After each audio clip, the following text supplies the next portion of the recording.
inviting Dr. Bisoyi to speak on the subject. Let me give a brief introduction of Dr. Jatin Bisoyi. Okay, Dr. Jatin Bisoyi is the head of the PC Department of Philosophy, Kalikot University, Berhampur. He is again the nodal officer of the B.Ed and the M.Ed program in Kalikot University. He is also the NCC lieutenant in the Army wing. So he carries a lot of responsibilities in the university. Uh, as regarding his achievements, what I see is he qualified in the Odisha Public Service Commission examination for the lecturership, and he got qualified in 1999, and he joined in NC College Jajpur. He was later transferred to DAV College Karaput and then to SBRG Women's College Berhampur. From SBRG Women's College, he's transferred to Kalikot Autonomous University, which later got changed into Kalikot University. So, if we look into his academic achievements, he did his master's degree from Utkal University and was awarded the doctoral degree by Jawaharlal Nehru University. He worked on the thesis on logical atomism and logical positivism. He made a comparative analysis on this under the guidance of Professor R.P. Singh and Professor Suman Gupta. He has successfully completed two projects, one project by NCRT New Delhi and another project by University Grants Commission New Delhi. So we have Dr. Bisoyi with us. Philosophy family is really fortunate to have him. We have seen him in the webinar series on Western philosophy. It was an interesting session that day, and I hope today's session would be even interesting like the earlier one. So I invite now Dr. Jatin Bisoyi to deliver his lecture on moral relativism and ethical subjectivism. Over to Dr. Jatin Bisoyi for his lecture.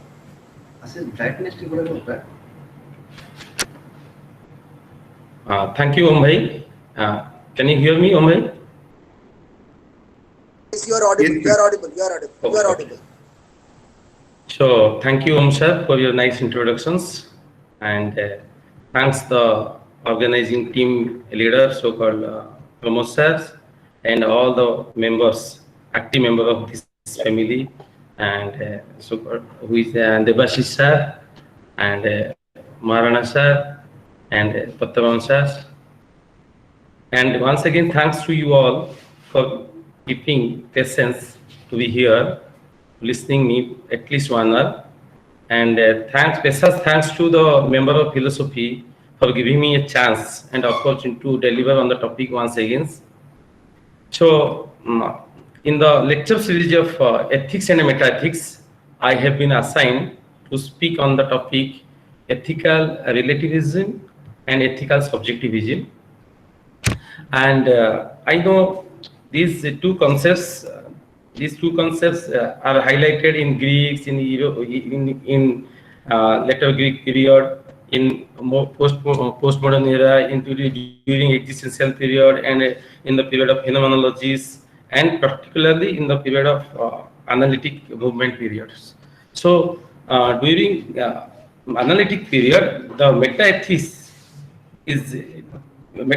thinkers, they have discussed and analyzed the concept of moral relativism and moral subjectivism very systematically and clearly. So what I think for practical purposes, for the interest of my student and for the interest of many, I think I will analyze before these two concepts. I will analyze what is actually ethics and what is metaethics. Then I will go to the topic. Because in our syllabus, in PG syllabus, we have this paper, and we used to teach ethics and metaethics. So let me start with ethics. So to start these two concepts of ethical subjectivism and ethical relativism, Here I would like to quote Albert Camus, and the one of the famous existential thinker, influential existential thinker. A man without ethics is wild beast loosed upon this world. This is the view of Albert Camus, and next the view of Jean-Paul Sartre. What we might call everyday morality is exclusive of ethical anguish. So how ethics is important in human life? How ethics is the not just a contemplation of individual consciousness, but an assumption of moral reasonings, inevitably cognate, analogous to the basic interest of human beings, their sentient values. Scrupulous, penetrating, efficacious standards may change, but moral reasoning validate the praxis that are conventionally, veridically sanctioned by the moral standard, religion, law, politics, everyday existing disciplinary of mankind. This is the very view of this is the view related to the philosophy of existentialism, phenomenology, and postmodernism. So I am just going to highlight I am just going to highlight the basic aspect of ethics. As you know, ethics we define it as a normative science, moral science. It is a science of human conduct, behavior, all these things. But ethics, particularly, it is having four important aspects, that is called normative ethics, descriptive ethics, applied ethics, substantial ethics, and meta ethics. In normative ethics, what exactly we do? We fix some norm and standard, and we determine human action whether to be good or bad, right or wrong. This is a normative ethics, because ethics studies human actions, because ethics, as we know, understand, ethics is a normative science because ethics evaluate human actions. It prescribes what sort of action is good action, what sort of action is bad action. It tells what should be, what should not be, in the form of what should be, what should not be. So he fixes standards, norm. On the basis of this, it prescribes what action we should do, what action we should not do. So in moral normative ethics, basically we have four important theories. One is called virtue-based ethical theories, another is called teleological ethical theories, and next one is called consequentialist ethical theory, and the last one is called deontological ethical theory. These are the four important ethical theories that we normally find in normative ethics. So virtue-based ethical theories, it was discussed by Aristotle how virtue is the important aspect in promoting ethics, and ethics as a discipline of human life. As Socrates said, virtue is knowledge. Plato is talking about four kind of virtues: courage, knowledge, wisdom, temperance, and Aristotle is talking about the nine categories, nine types of virtue, all these things. So it is Aristotle discussed eudaimonia ethics, Nicomachean ethics in his name of his student and in name of his sons. So these are the about virtue ethics. This is so many things that I am not going to discuss. And in teleological ethics, particularly teleo means purpose and end. End is to be taken and justify the means. An action is called good if the end is good, if the purpose of the action is good. Suppose somebody is doing some action, if the purpose and end of the action is good, then the action itself is considered to be good. This is called teleological ethics. And in teleological ethics, we fix various standards like hedonism, egotism, altruism, perfectionism, and intuitionism. These are, yes, you know, in hedonism is the standard of morality, and in perfectionism it is the self-realization, the standard of morality, like that. In intuition, conscience is the standard of morality, all these things. So, but in case of consequential ethics, we have seen that the consequence, results which is produced out of the action is the ultimate standard of morality. Suppose we say something is good, something is bad on the basis of its consequence, result that the action produces. That means on the basis of result, we determine the goodness or badness of action. But in many books, we have seen that both teleological and consequentialism theory, they have taken analogously similarly. But I think they are different theories and they are different standard of morality, teleological and consequentialism.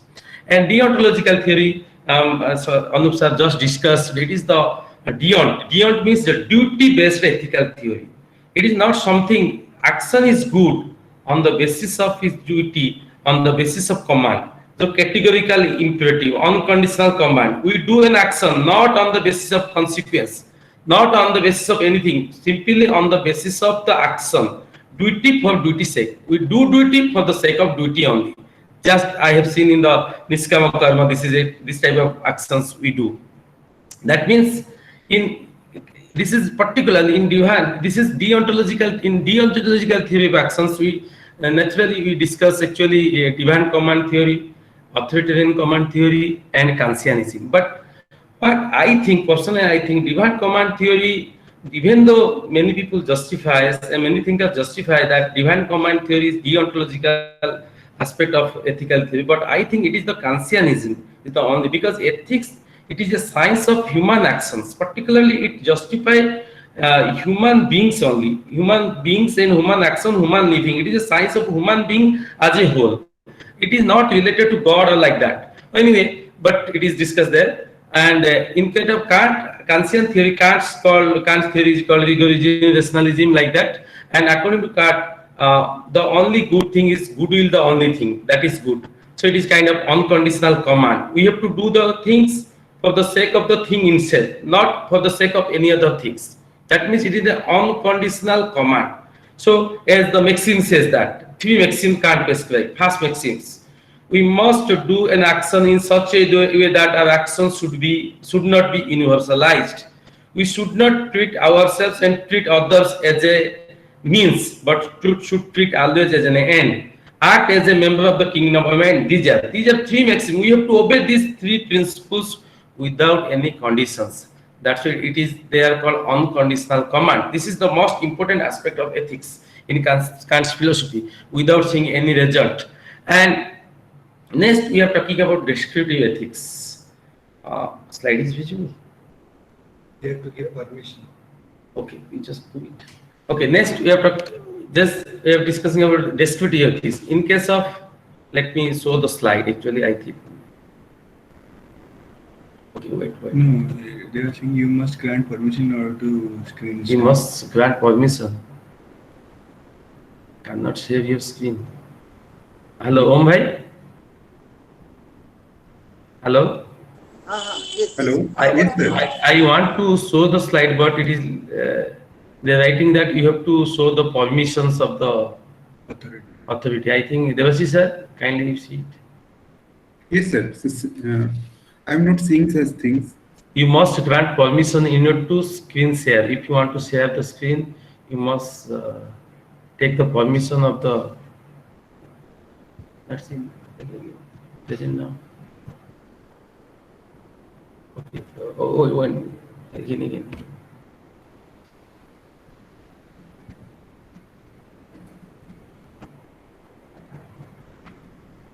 Not visible. Okay, we show. Okay, anyway, it is not visible actually there. Okay, anyway. So then we are talking about the descriptive ethics. So in the descriptive ethics, we are talking, generally we discuss the study of people belief about morality. How do we behave in particular moral situations?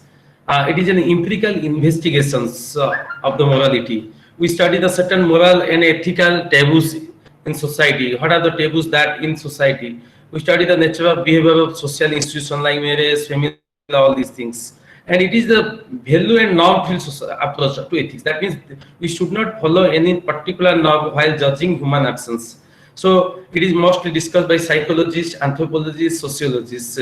Then we are talking about, then we are discussing about the applied ethics. You know, it is the most important branch of ethics. Nowadays, everywhere there is a discussion about applied ethics. How to apply ethical principles to sort out all the moral conflict and moral dilemma. So it is more humanitarian in nature. It is discussing the practical application and implication of moral considerations. So there are various domains of the applicability of applied ethics, so-called environmental ethics, business ethics, biomedical ethics, ethics of human being, human cloning, animal ethics, web ethics, literature ethics, ethics of care, many more. And next, this is the new trend in ethics that I am going to highlight, that is called substantive ethics.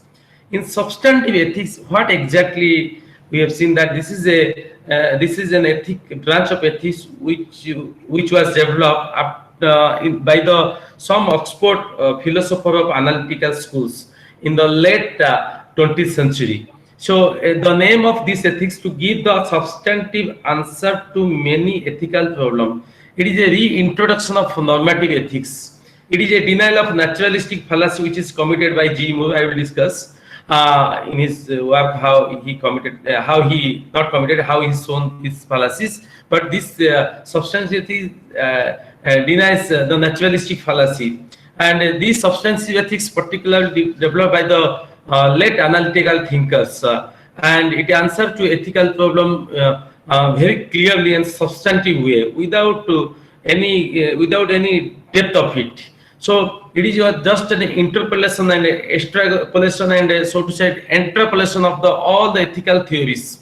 So substantive normalization, determination, analysis techniques, all are essential for the ethical dilemma. So it attempts to sort out all these ethical problem, and mainly Amscombe, Stone, Combox, Taylor, other philosophers, they are engaged in in this type of ethics. Now coming to the main important issue, that is called meta ethics. So meta ethics, meta generally we know that meta means beyond and above, and in meta we have a meta narrative in postmodernism concept, and we have metaphysics. There is a essence called philosophy. So shall we consider meta ethics in this way? Meta ethics is not to leave ethics, but to confine your limitation within ethical language, ethical words. It is not the first order truth. It is called second order truth. It means it is a simply analysis of logical analysis of moral language. So analysis of the language is the essence of the ethics. This is called meta ethics. It is called the ethics of the ethics because the very source of ethics, the very origin, avenues of ethics are being discussed by the meta ethics. Meta ethics, it is the core of philosophy. All philosophical questions are discussed in meta ethics, and it studies the source and genesis of the ethical behavior and moral judgment, and analysis of ethical terms like good, bad, right, wrong, justice, injustice, all these things, ought, is, all these concepts are clearly and logically analyzed by metaethics, and it traces out the nature and meaning of ethical term, ethical judgment. It uses the method of phenomenology. I will tell how it uses the method of phenomenology in asking the metaethical questions. It is a moral motivations, and it is a moral ideal of science, and it is it asks many questions. I will discuss how the question of metaethics, what are the questions it asks. Before that, I'm just telling you that the problem of metaethics actually it was first discussed by G. Moore, who is called the father of British analytic philosophy. G. Moore, in his work Principia Ethica, he discussed the problem of ethics of non-naturalism. I will tell you, I will discuss, and later on R.M. Hare, in his work that is called the language of moral, in this work he discussed the problem of metaethics. Even A.J. Ayer in his book Language, Truth and Logic, in one of the chapter Critique of Theology and Ethics, he discussed the emotivism as a theory, that is called metaethical problem. And this is called Stevenson Ethics and Language, the work written by Stevenson. Here he discusses the metaethical problems. So metaethics primarily it asks some of the important major questions. It asks first semantic question. He asks, what is semanticism? What is semantic question? He asks, what is the meaning of the word that we use in moral science, that we use in moral language? That is the first question it asks, because ordinary analytic philosophy consists of four important branches, of so-called logical atomism, logical positivism, ordinary language school, Oxford, and these Cambridge schools. And in all these schools, they primarily discuss the particularly while they are highlighting language, they study the syntactical form of language, the pragmatic form of language, and called the semiotic form of language and semantic form of language. But meta-ethician, the philosophy of meta-ethics, the philosopher of meta-ethics, they discuss the semantic aspect of the language. They study the semantic aspect of language. What is the meaning of the ethical language, ethical words that you use in moral language? Secondly, it asks the question, the metaphysical question: what is the status of this metaphysical language? What is the status of good? It is asking so many metaphysical. What is the status of good, right, in our moral philosophies? It is asking metaphysical questions. Then it is asking the epistemological questions. How do we know the good? How to know the right? What is the source of having good actions? What is the source of having bad action? Where can we develop these moral sentiments, feeling, emotion, all these things?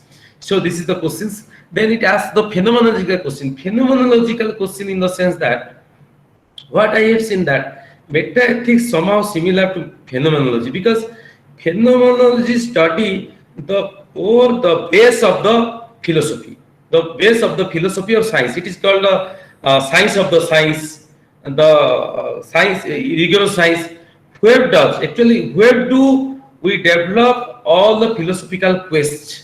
Where do we develop all the scientific quests? Similarly, the meta-ethics put the question, phenomenal question: where do we develop this ethical problem or these ethical questions? How do we have such questions? Because we know that in phenomenology we say that intentionality, when man is in ego, he is in different way, but man is, when he is in supramental ego, he develops his intentionality, consciousness. Through consciousness, intentionality, he just sees the appearance of the phenomena and derive the essence by the method of editing and bracketing essence from the phenomena. In the same way, in the meta-ethics philosopher, the philosopher of meta-ethics, they ask this question that what is the source and what is the base of all the ethical problem? Because all persons are not having the same ethical attitudes and emotions. So this is the first question they ask. Then it has psychological questions. So why do we have this kind of feeling, willing? It asks the questions of psychological questions regarding the status of a ethical problem, and it asks the objective questions that where does the problem of ethics lies? Why do we have such problem? Whether this problem are objective, subjective, all these things. So these are the some important meta-ethical problems. In meta-ethics, particularly, we have two kind of theories. One is called moral realism, cognitivism. Another case is called moral anti-realism, so-called non-cognitivism. And under the head of cognitivism, we study ethical naturalism, ethical non-naturalism, and supernaturalism, and subjectivism, and relativism. And under the head of anti-realism, non-cognitivism, we study emotivism, eschatism, expressism, quasi-realism, projectivism, and moral fictionalism, moral nihilism, moral skepticism, all these theories. So all these theories are so-called cognitive theory. Firstly, metaethical theory in a very wider sense, we divide in two categories: cognitivism and non-cognitivism. Some thinkers, a moral philosopher, they claim that all the ethical expression, they have cognitive meaning. Cognitive meaning, they have a literal meaning. They are the belief. Ethical statement are just the belief. When the belief is expressed in language, it is called statement. So which must be either true and false. Like logic, we say that we have certain kind of moral belief. When we express our belief in language, it is called statement, expression that must be either true or false. So according to cognitive thinker, moral expression or moral statement may be either true or false. So truth act, that truth act means truth and falsity. These are the two important conditions of morality. This is called cognitivism. And according to non-cognitivism, moral theories, all the moral statement, moral expressions They are just the expression of human feelings, emotions. It is the expression of belief which cannot be judged either to be true or false. They don't have any cognitive. Cognitive is literal meaning, like the statement of science, psychology, and sociology. They are not reducible to any non-ethical statement. So according to non-cognitive, they are just simply the expression of human feeling and emotions which cannot be judged, which cannot be determined either to be true or false. So under moral cognitivism and moral realism, we discuss ethical naturalism, ethical non-naturalism, and supernaturalism, subjectivism, and relativism, which is my topic. And ethical naturalism says that moral statement, they can be expressed, they can be interpreted, they can be determined in terms of non-ethical statement. Suppose we say that good can be determined in terms of pleasure and happiness, because pleasure and happiness uh, are the non-natural property or non-ethical properties. So they can be explained in terms of natural properties, like the properties that we have seen in nature. Suppose we can define the statement that we define in psychology, sociology, that we define in other science. We can also define moral statement in that way. That is called naturalism. But in case of non-naturalism, it is said that moral statement cannot be reduced any non-natural properties. That means moral statement, moral properties, good or bad, good, right, wrong, bad, justice, they cannot be described or determined in terms of non-natural properties. So, and supernaturalism, it says that it can be defined, it can be explained, moral properties, moral statement can be explained in terms of some kind of supernatural commands, God command. Okay, and subjective and relativism I will discuss, but in case of moral anti-realism, non-cognitivism, they says that morality is just an expression of human feelings, and it is just an expression of human feeling and emotions. Emotivism, the theory of emotivism, as it is explained by A.J. Ayer and Stevenson, I told that what is morality? Morality is just the having the feeling, emotions. Suppose I have seen somebody suffering. If I have that kind of feeling and attitude within me, then no doubt I am having some kind of morality within me. That kind of, if arousing feeling, that is a kind of provocation of feeling within me is the only matters. Not necessary that I am going to have that fellow, that is the secondary thing. But later on, Stevenson, while he is explaining that no, emotivism implies having emotions and evocation of emotions and stimulation of emotion and actions towards others by this emotion. But according to AJ, no, it is a kind of feeling. If I say that somebody is suffering, somebody is having pain, if I realize that he or she is having pain, then that is enough, and that is called ethics. That I am some kind of ethics. And somebody is seeing that and bypass it. It is not necessary. So many people are suffering. Let it be there. So that is, he does not have that kind of feeling, because we are basically the analytic philosophers. They give importance on the ethics of knowing than the ethics of doing. We are in a very wider sense ethics of knowing. How because we are the philosopher.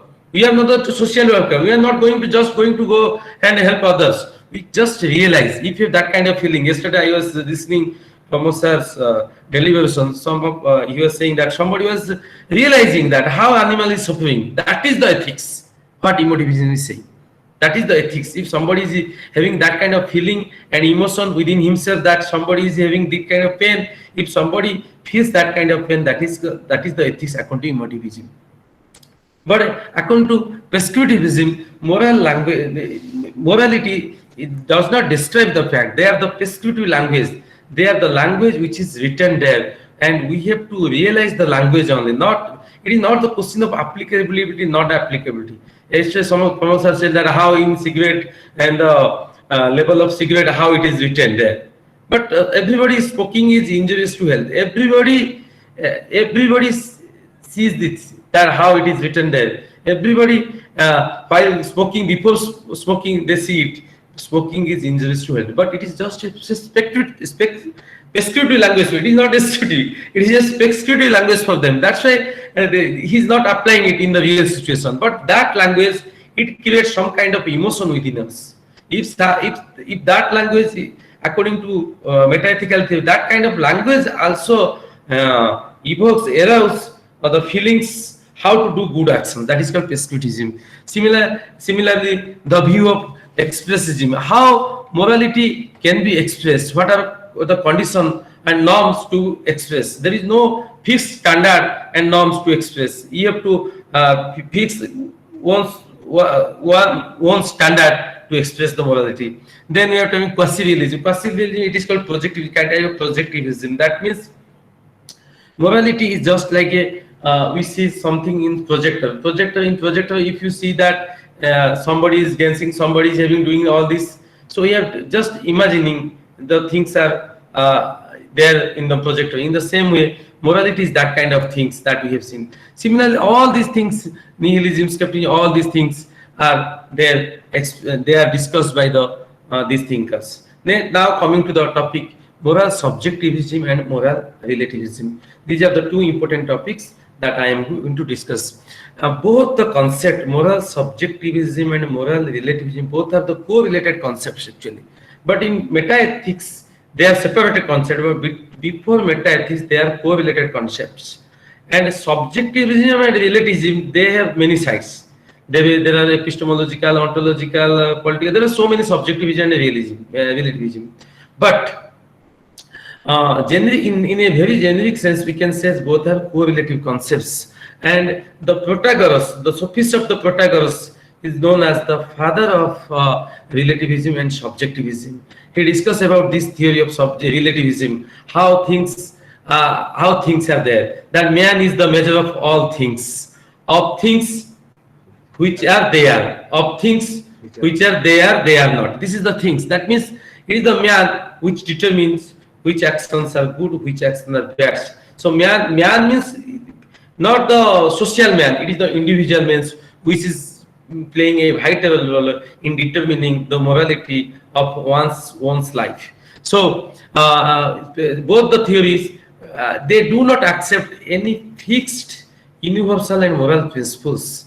Okay, according to them, all the principles are relative and conditional and subjective. Like we have seen that the same theory is explained by Jainism, relativism, that is called Syadava, the relativity of knowledge. That I am not going to touch because this is an Indian aspect. I am just focusing on this aspect only. Okay. So how moral judgment are interpretative? Because it doesn't have any fixed meaning. It is just interpretation, the reinterpretation of the concepts only. So it denies any kind of independence and absolute value of morality. There is nothing called fixed morality, fixed values, because moral knowledge is infinite. It cannot be confined to a particular discipline, particular area, a particular code of conduct. It is infinite. So moral knowledge is just a continuum knowledge. It is a process. It is not a product. That's why it is a continuum. It is infinite, and there is a diversified views on moralities. And moral judgment are changeable, dynamic. As we change, our thought is changing. We are changing. In that way, morality or moral judgment, moral expression, moral thought, moral way are changing. There is no interconnection, necessary connection among the moral beliefs. That is pointed by Hume. Okay, so each morality is atomic in nature. There is not an organic relation among the moral statement and moral judgments.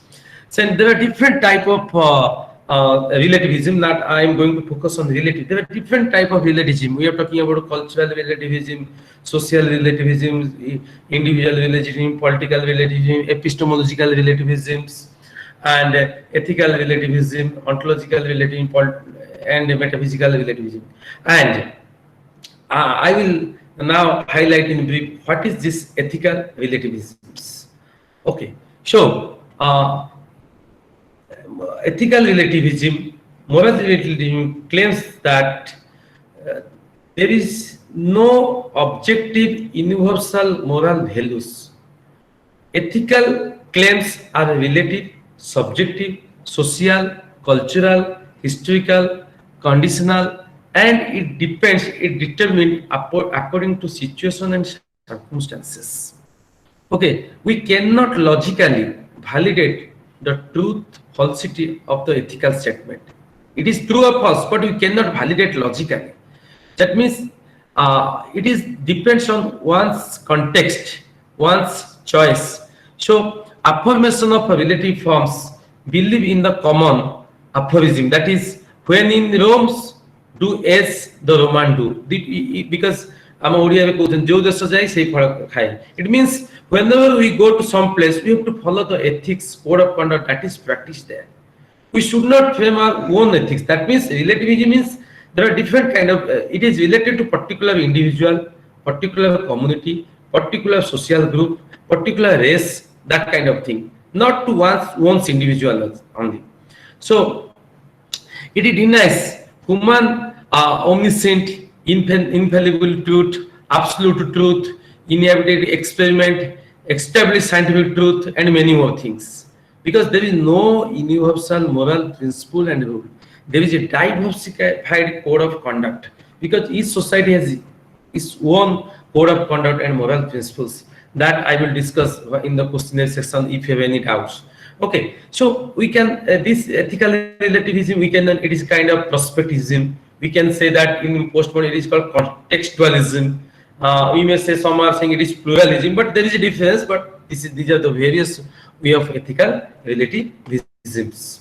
There are many thinkers from postmodern thinkers: Richard Rorty and Protagoras, Herodotus, Spiro, Spinoza, David Hume, Friedrich Nietzsche, and Ruth Wendick, Edward Ostermark, G. Moore, R.M. Hare.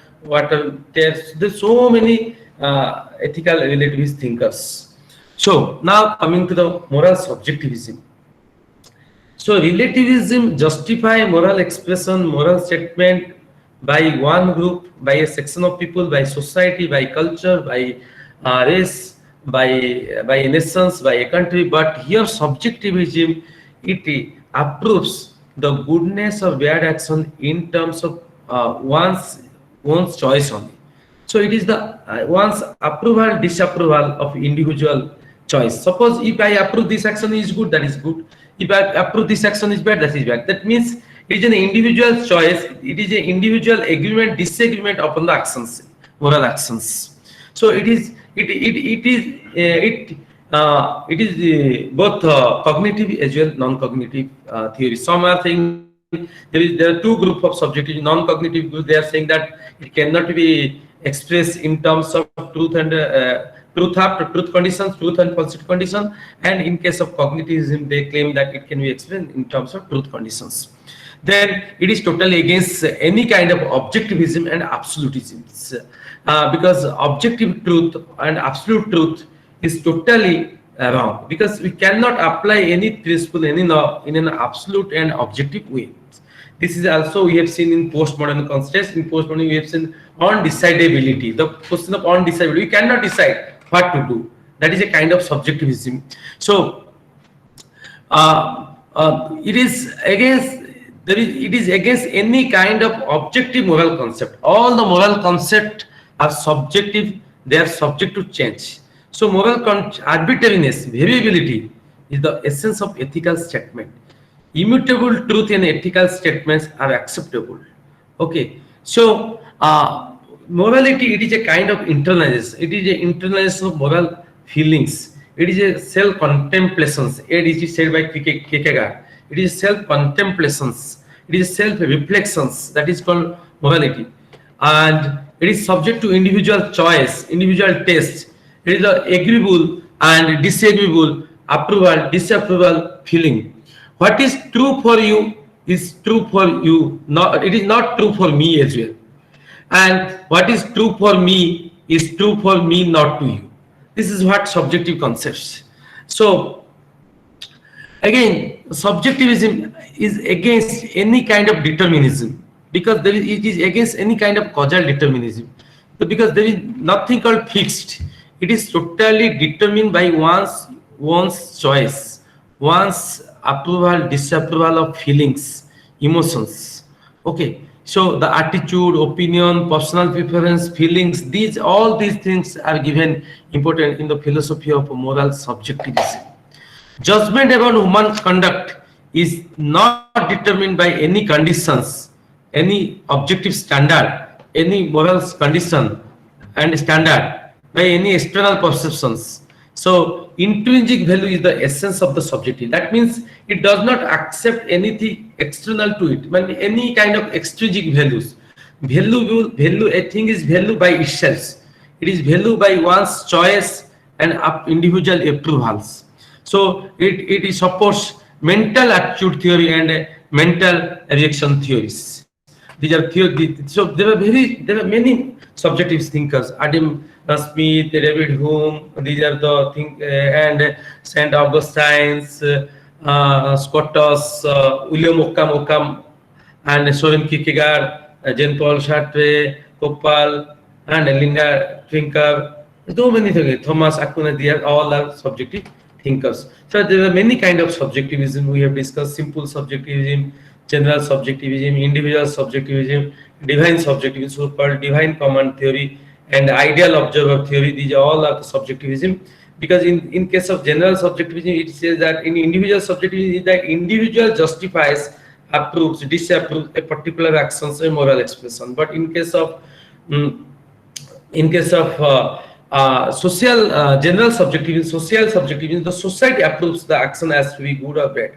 In case of divine command theory, it is the divine, that is the God, that approves the actions. And it is very long back it was discussed by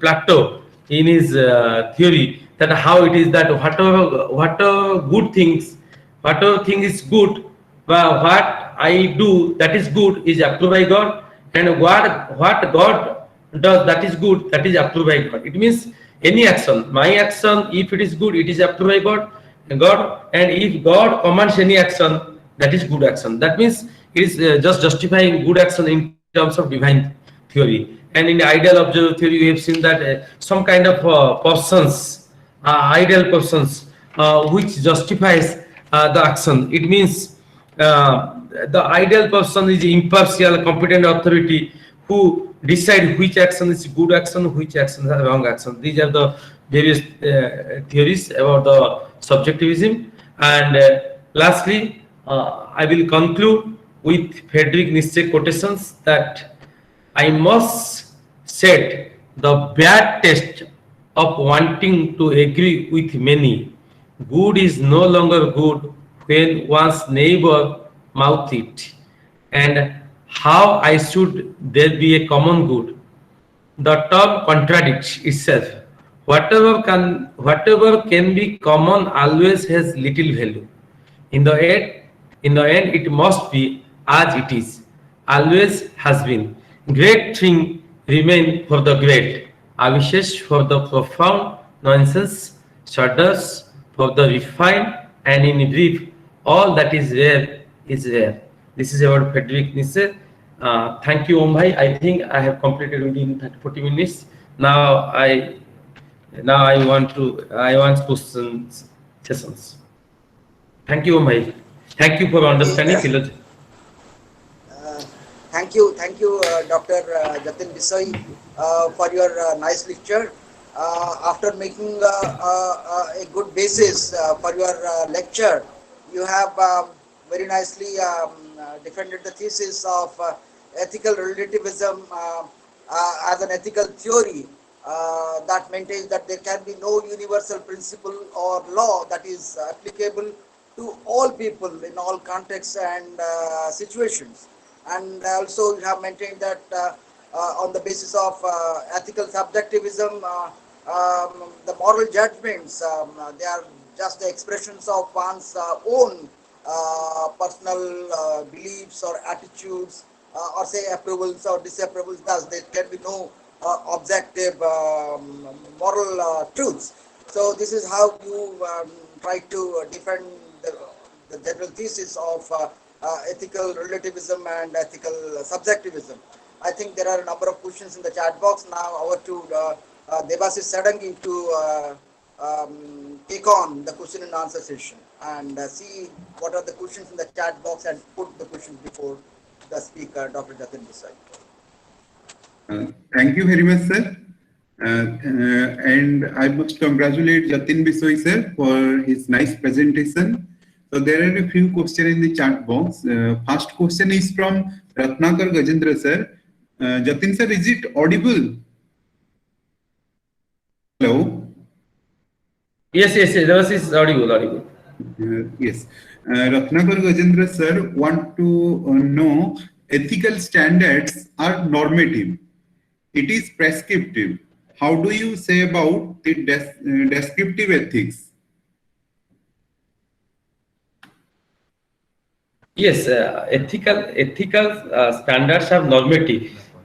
Okay, descriptive ethics is different kind of ethics. It is not related to normative ethics. In normative, because ethics, actually the word ethics itself, we usually understand in three basic ways. First, we in etymological sense to understand in the sense of that ethos. Ethos means social custom habits. That if follow social custom habits, then it is called ethics in ancient time. Because next ethics in generic sense, in people in general sense, they understand the word ethics means that which is right and that is good.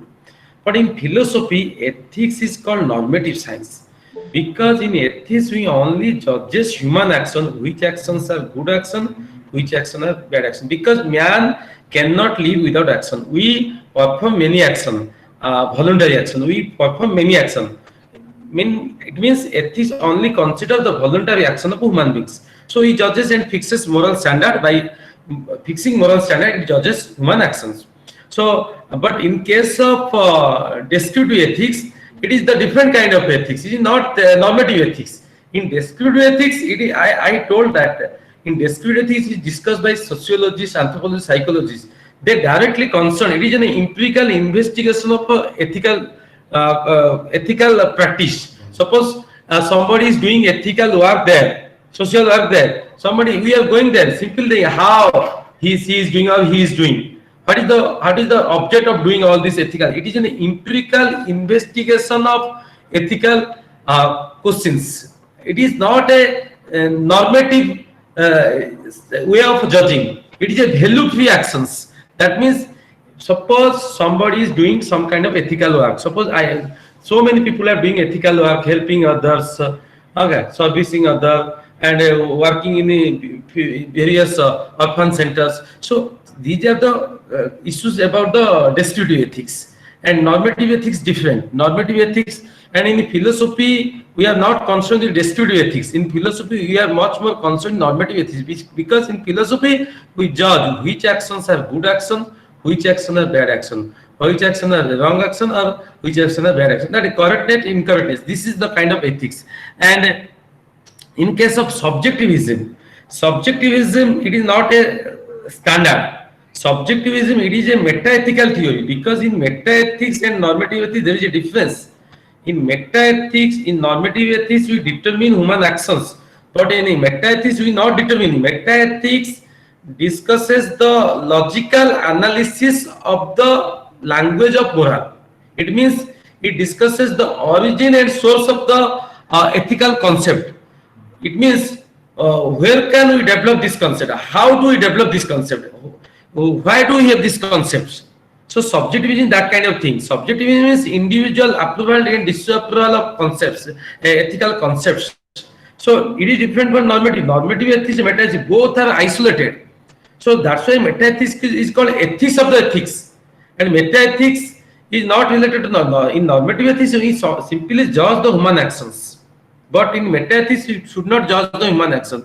So judging human actions in terms of subjectivism is not there in meta ethics. Okay, so judging human action in terms of hedonism, in terms of rigorism, in terms of intuitionism, that is there. In terms of utilitarianism, that is there. But we should not judge human action in terms of subjectivism. It is a kind of meta-ethical theories that I discussed, that I told from the very beginning. Thank you very much, sir. Then the next question is, in ethics, we discuss the ought. Voluntary actions are judged on the basis of certain standards of morality. This is the problem of is to ought. How do you explain the subjectivism in this framework? Okay. Okay. Actually, subjectivism, I told that subjectivism is a metaethical theory. Okay. But before that, subjectivism was there. Because when we say the same action is good for me, for other it may not be good. Suppose by applying, suppose I apply the standard of hedonism. If I apply the standard of hedonism, the action may be good to me. But if I apply the standard of rigorism, the action may not be good to me. Suppose somebody is doing some party and he is getting pleasure out of it. Somebody is drinking and he is getting pleasure out of it. He or she, some people they are getting pleasure out of it. So it is good because they are not creating any problem for the others. Pleasure is the standard of morality. But if we consider in terms of rigorism, in terms of region, if we ask the regions, then we say that it is not good. Drinking liquor and doing party, okay, it is not good. It is bad in terms of rigorism. If you ask regions, region in practical region, that Kant is talking about two kind of region. If you ask pure region, it is different. If you ask the practical region, it is different. The same action. So it is a kind of subjectivism because from one standpoint it is good, from another standpoint it is bad. So from utilitarian standpoint we see the utility. Utility means the usefulness of the actions. If the action is useful, then that is good. If the action is not useful, then that is not. If I am speaking something, if the audience is getting something, then my deliberation is good. If they are not getting anything, then that is bad. That means good and bad is judged in terms of actions, results. That is called action, results. That is called utilitarianism. But in case of hedonism, if I am getting pleasure, then my action may be good, but that is not good. You have to calculate, we have to see the result, practically efficacy, we have to see the usefulness of the actions. If I am sitting here, if I am expressing since we are on the topic, if many people are getting benefit out of it, then my action is good. That is utilitarian standpoint. From another standpoint, that action may not be good. So there is because in ethics we have many standards. So in standards, we only judge the human action. We only determine human action, which action are good action, which action are bad action, what should be good action, what should not be good action. It prescribes the actions. Okay, so in that way, it is also subjectivism. But ethical subjectivism as a theory, as a standard, as a theory, moral theory, it is described by meta-ethics philosopher only, meta-ethicians only. Okay, next question. Thank you, sir. Then the next question is from Rasmi Prabha Mahanti. She wants to know what is ethical relativism and how does it differ from ethical egoism? Ethical egoism. Okay, egotism. Actually, ethical egotism and ethical relativism. Ethical egotism and ethical altruism, these are all discussed in normative ethics. Again, I am saying this is not discussed. You are just connecting normative ethics with meta ethics. This is the confusion we have. Rosmi, the person is asking, because again I am saying that this is normative ethics. In normative ethics, we have four kind of ethics. Okay, we have in ethics, in normative ethics, we judge the human action only. Okay, by using the standard. Hedonism is a standard, egotism is a standard, altruism is a standard. Okay, perfection is a standard. These are standard. But in meta-ethics, you don't have that standard. You do not judge the action to be good and bad. In meta-ethics, we only attempt to define the ethical concept. First important task, I told you, we want to know the epistemology of the ethical concept. We want to know the meaning of the ethical concept. We want to know the source and genesis of the ethical concepts. All these things. But in normative ethics, you have confusing two ethics. But okay, anyway, I am telling. So in egotism, according to egotism, if action is justified on the basis of one's own pleasures, that is called egotism. It is not the maximum pleasure. The maximum pleasure is not in maximum numbers. That is called altruism. If I am getting pleasure, if I am doing some actions, and if I am getting pleasure out of it, then my action is good. Suppose I am doing some kind of action. That is not, action is neither good or bad as such. Action is action only. Action is to be judged. Okay, action is neither good or bad. Suppose I am doing some action. If I justify my action, and if I think that my action is good, if I am getting pleasure out of it, in top of hedonism, egotism, if I am getting pleasure out of it, then my action is good. Nothing is. But in case of meta-ethics, it is different things. So we don't connect these two ethics. Meta-ethics and these normative ethics, both are different kind of ethics. Ethics, so-called ethics, because in at UG level we teach the student ethics only, normative ethics only. We are teaching standard only, normative ethics only. But meta ethics we are teaching at PG level because they both have different ethics. Okay, next. Okay, thank you, sir. Then the next question is from Neeraj Kumar Sharma. He wants to know, we know that others are involved in multiple interactions in society. Do you think ethical subjectivism is justified? Will it not be resulting in ethical solipsism? Okay, ethical solipsism we are talking about. Okay, actually that is ethical solipsism I left due to time constraint. I left solipsism and ethical skepticism. That is there in meta-ethical theory, because in meta-ethics we have two kind of theory. One is called ethical cognitivism and non-cognitivism, and solipsism is coming under the ethical non-cognitivism theory.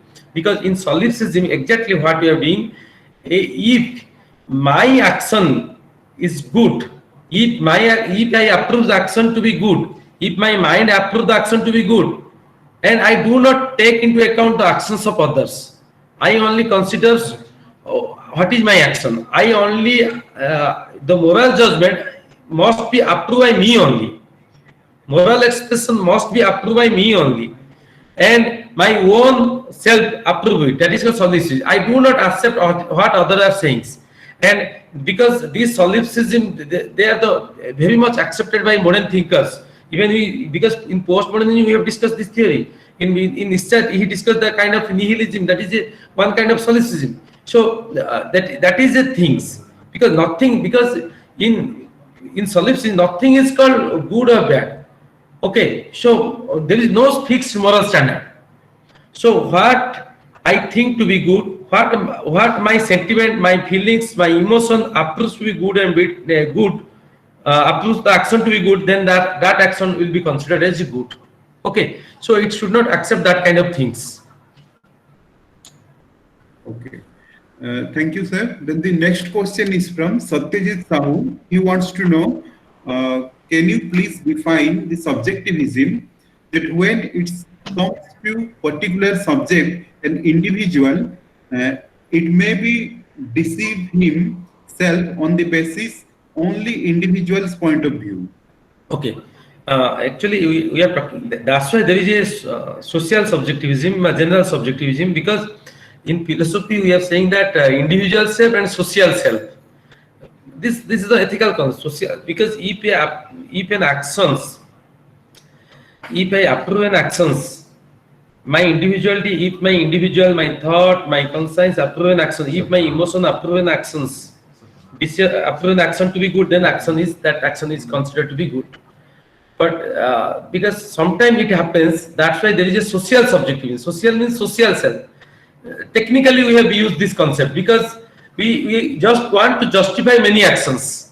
Okay, because suppose there is a suppose I say murder is good because my thought, my emotion approve it, but social self cannot approve this action. Murder is good. Okay, because murder can never be good. That's why there is a social self. That means in subjectivism the moral judgment is to be approved in terms of individual self as well as social self. Okay, social self. Okay, that's why. So no contradiction will. I think no contradiction will be there. Okay. Thank you, sir. Then the next question is from Om Narayan Rao, sir. He wants to know, ethical subjectivism cannot resolve ethical dilemmas. Hence, it fails to assert what is right in the given set of circumstances. How do you see this issue? No. Okay. Okay. Actually, ethical subjectivism cannot justify which action is right or wrong.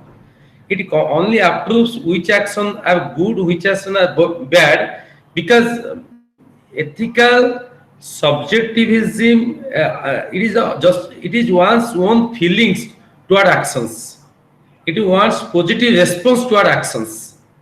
Which actions are good, which actions are wrong actions. That means it is not a standard of judging or justifying moral actions. Okay, so that's why it is not a standard at all. It is not a norm and a standard. Subjectivism and objectivism, these are not the standard in ethics. It is just a approval, disapproval of human actions only. Okay, that's why in UG level we are not having this in our syllabus, because we the individual approve an actions to be good, and that action may not be good. Okay, but it is to be taken, it is to be tested in terms of social subjectivism, and in terms of this is called ideal observer theory. This theory is just by a group of person justify an actions, not any particular individual, a group of persons which are rationals, okay, which are impartial, they justify an actions. Again, it justify action in terms of divine command theories. Okay, in that way, it only attempts to justify actions. It only attempts to justify action, but it should not judge action. Which action should be the good action? Which action should be the bad actions? It only justify the actions. What I think. Okay. Okay. Thank you very much, sir. Thank you very much for your nice response. There are no more questions in the chat box. Okay. Once again, thank you very much. And now it's over to Rao, sir. Okay. Thank you. Thank you. Thank you, Debasis Sadangi, for nicely coordinating the question and answer session. So overall, both the sessions were very nice, and both the sessions were very informative, and both the sessions attracted questions from the participants, and we see that all are benefited. I think all are benefited by both the sessions. So it's time that I should thank Dr. Jatin Bisoyi for his nice lecture, and also I take the responsibility of thanking Dr. Anuprai for his lecture in the first session. So above all, I should thank Dr. Professor Pramod Kumar Das for initiating this webinar series, and this series is all because of him. I should thank even Debasis Sadangi, who is just not in this. He's not just meant for this webinar today. He's meant for this recording this event and putting it in the YouTube so that it can be referred for all time. So he's making a great job. He's doing a great job, and I should really thank him for his job. And he's so sincere in his job that he's early to his job. Say he joins 15 to 20 minutes early. So that's how he's so sincere, and I should thank him. So I should thank all the participants. I should thank all the coordinators for making this webinar series a success. So I thank everybody, all the participants, and one and all involved in making this webinar series a successful one. Thank you. Thank you. All. Thank you. Thank you. Devasis sir, ये slide टा कहीं देखा लग देखिए तो. Sir मु जानि पर माने कोन प्रॉब्लम है जे माने एक्चुअली मु भाबुची जी माने एडमिन अछि सी बोधे देखि पाबे बोधे कोन लिखु परमिशन पे लिखला तो ठीक है अपन स्लाइड रो देखैलान तो प्रेजेंट मोड को गले एठी जोटे प्रेजेंट बटन अछि ना हां प्रेजेंट रे गली सेठी हेलानी बा से गल लास्ट टाइम हितला तो हेलानी okay thank you thank you very much thank you slide देखा कौन है So now with this today's webinar ends. Okay, thank you everybody. तो किसी देखा है पिक्चर ना खाली ऑडियो तो स्लाइड